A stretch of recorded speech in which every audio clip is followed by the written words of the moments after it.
আয় আল্লাহ, তোমার হাজার হাজার বান্দার মধ্যে, কোটি কোটি বান্দার মধ্যে আয় আল্লাহ, তুমি যদি আমাকে মাফ করিয়া দাও তাহলে তোমার কোনো ক্ষতি হবে না। আয় আল্লাহ, তুমি যদি আমাকে মাফ করিয়া নাও দাও তাহলে তোমার কোনো লাভ হবে না।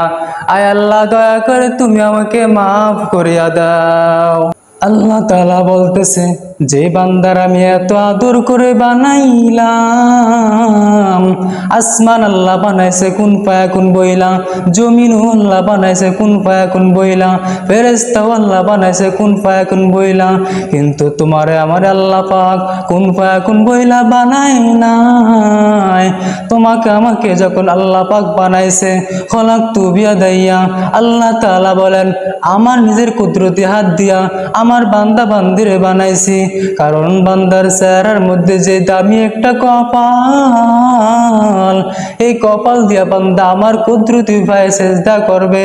এই কপাল কুন ফায়াকুন বললে হয় না, এই কপাল কোন ফেরেশতাদের হাত দিয়া বানাইলেও হয় না, এই কপাল আমি আল্লাহ নিজের হাত দিয়া বানাইছি। এই জন্য তো আল্লাহ রাসূল দুনিয়ার মধ্যে সর্বনেশে হয়ে বলেন, রে বেলাল, কি এমন আমল করো তুমি যার কারণে তোমার এত দাম, এত সম্মান? জান্নাতের মধ্যে আমার আগে আগে তোমাকে আমি হাঁটতে দেখেছি, তোমার হাঁটার আওয়াজ পেয়েছি। তুমি কি এমন আমল করো যার কারণে তোমার এত দাম, এত সম্মান?